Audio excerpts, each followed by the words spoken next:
Bonjour à tous et bienvenue dans le Duel de l'écho sur France 24 en compagnie de Philippe Manière, président de Footprint Consultant et éditorialiste sur France Culture, et puis Bernard Maris, oncle Bernard, chroniqueur à Charlie Hebdo et également sur France Inter. Barack Obama a accueilli François Hollande avec des drapeaux tricolores hissés autour de la Maison-Blanche, un privilège que le président américain n'a accordé à aucun chef d'État depuis 2 ans. Les États-Unis saluent le rôle de la France dans les conflits en Afrique et François Hollande, eh bien, il voudrait profiter de cette aura diplomatique pour redresser, semble-t-il, l'image économique de la France. Les investissements directs étrangers ont fortement chuté l'année dernière dans l'Hexagone. Le président français voit plusieurs chefs d'entreprise américains et se rend ensuite à San Francisco, dans la Silicon Valley, creuset des start-up. Alors, quelle est l'image de la France outre-Atlantique? Comment aborder les sujets qui fâchent? Fiscalité, marché public, exception culturelle. Quelques réactions, dont celle de Michelle Obama, et on se retrouve ensuite. Bonjour et bienvenue. Il est encore très difficile pour un entrepreneur en France car il est toujours mal regardé, toujours mal perçu.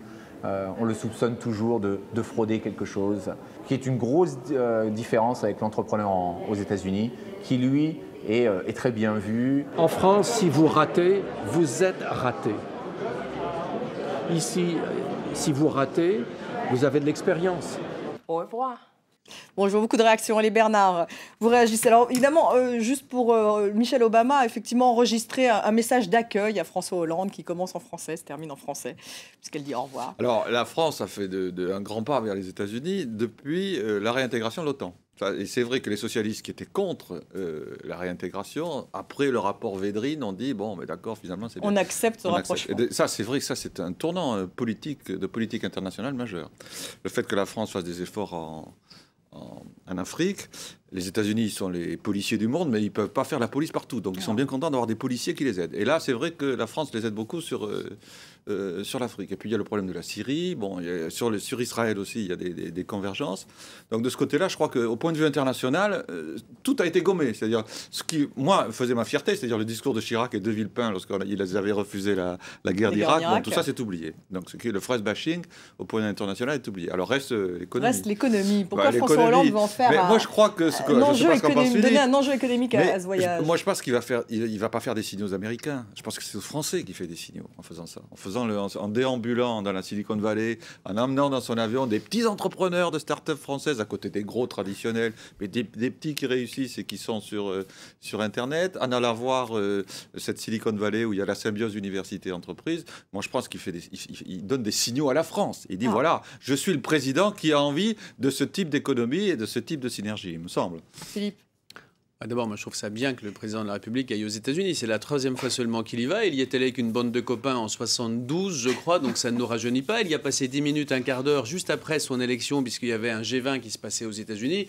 Donc, le moins qu'on puisse dire est qu'il ne connaissait pas l'Amérique d'aujourd'hui, qui est quand même, quoi qu'on en pense, un acteur important et politique et économique. Donc je trouve ça bien qu'il aille prendre un air de messe, voir un peu comment ça se passe dans la patrie du capitalisme et des start-up. Alors cela dit, tout ça, c'est quand même beaucoup du symbole. Le symbole, ça compte. C'est vrai que c'est agréable, pourquoi ne pas le dire, de voir le drapeau tricolore, d'avoir une visite d'État. Bon, ça prouve que la France, Mastercard, UPS, malgré PepsiCo, tout encore, malgré ses bêtises, la France compte encore sur la scène internationale. Et exactement comme le disait Bernard, c'est vrai que les États-Unis sont contents que les Français fassent un peu du boulot de police militaire. Alors, c'est d'autant plus important qu'on ne le dit pas assez en France, mais Obama est quelqu'un qui tend à faire... Vous savez, il y a toujours une respiration aux États-Unis entre deux visions, la doctrine Wilson, la doctrine... Bon, peu importe, mais en tout cas, soit ils sont très expansionnistes, très interventionnistes, soit au contraire, ils se replient beaucoup. Et là, on est dans une période de grand repli. On ne l'a pas assez dit en France, mais les États-Unis ont tendance à beaucoup se replier pour des raisons budgétaires. Si vous faites de la guerre tout le temps, vous dépensez quand même pas mal d'argent. Et pour des raisons, j'allais dire, un peu idéologiques, l'intérêt des États-Unis pour le reste du monde, qui était évidemment considérable après le 11 septembre, a beaucoup diminué. D'ailleurs, on ne le dit pas non plus, mais Obama est un président qui expulse beaucoup d'immigrés clandestins. Donc il y a un repli des États-Unis. Donc ils sont assez contents de trouver des gens qui, dans le fond, font le boulot là où ils ne veulent plus le faire. Voilà. Donc ça, c'est le verre à moitié plein, le verre géopolitique. Puis il y a le verre à moitié vide. C'est un divorce économique complet. C'est-à-dire qu'on a une gauche américaine, entre guillemets, qui est complètement capitaliste, Il y a évidemment des choses qui ressortissent un peu à la se dit pas doctrine de socialiste, gauche. d'ailleurs, Par exemple, la tentative d'introduire un salaire minimum, hein, c'est bon.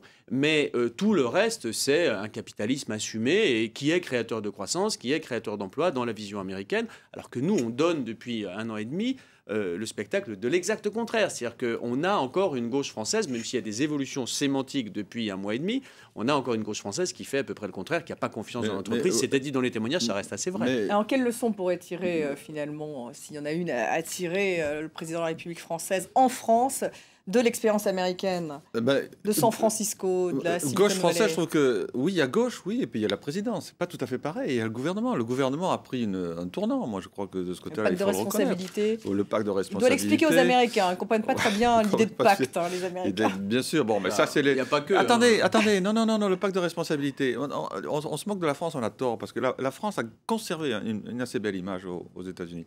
Le fait qu'il aille visiter le bureau de Jefferson, ça, c'est par exemple, moi, je trouve que c'est un symbole très très fort. C'est quand même. Il n'y a pas eu un président, c'est lui qui a fait la Constitution américaine, il n'y a pas eu un président plus francophile que Jefferson, c'est quand même le père de la Constitution américaine. Mais le modèle économique français, vous pensez que ça a un sens aux États-Unis? Oui, pardon, à l'époque, je me souviens, dans le temps, mais Philippe n'était pas né, mais les Américains étaient très intrigués par la planification à la française. Ils trouvaient que c'était un genre de mixte entre la planification soviétique, qui était inadmissible, bien sûr, et le tout marché, qui était là aussi inadmissible. Ils disaient, tiens, il y avait une espèce de consensus social. Donc, je crois que, on n'est pas en train de leur donner des leçons. Hein, c'est eux, les grands, et nous, on est les tout petits. C'est nous à prendre des leçons. Mais on a quand même une façon d'être, une façon de vivre qui les a toujours fascinés. C'est-à-dire, ils se disent, comment ce pays... c'est l'art de vivre à la française. Voilà, c'est comment ce pays arrive... Le luxe mais aussi.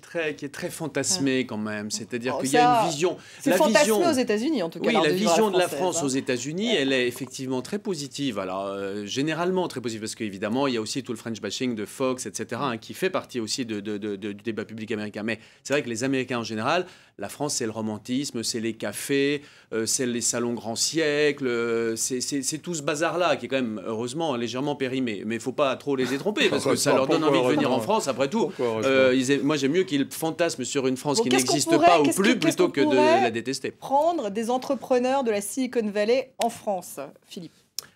Oh, écoutez, c'est 2 systèmes différents, donc on ne peut pas importer évidemment tel quel, mais il y a quand même un certain nombre de choses qui sont très intéressantes aux États-Unis, en particulier dans la Silicon Valley. C'est effectivement entreprendre est très facile. Échouer, comme le disait Gasset, n'emporte pas de stigmate. Ça, il y a des évolutions favorables en France. C'est un problème de mentalité. Ça. Non, pas seulement. Il y a des problèmes de texte. Pendant longtemps, si vous aviez fait faillite, même si ce n'était pas une faillite frauduleuse, vous ne pouviez plus être mandataire social. C'est n'importe quoi. Donc ça s'est amélioré.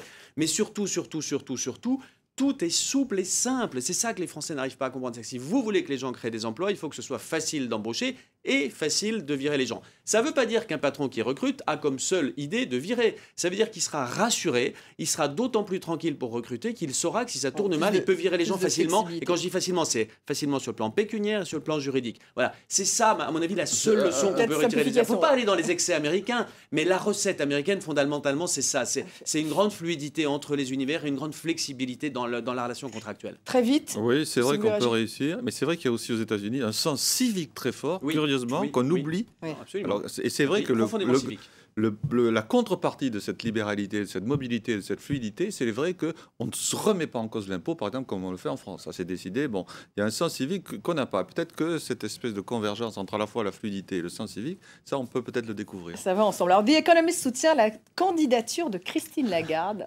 présidente de la Commission.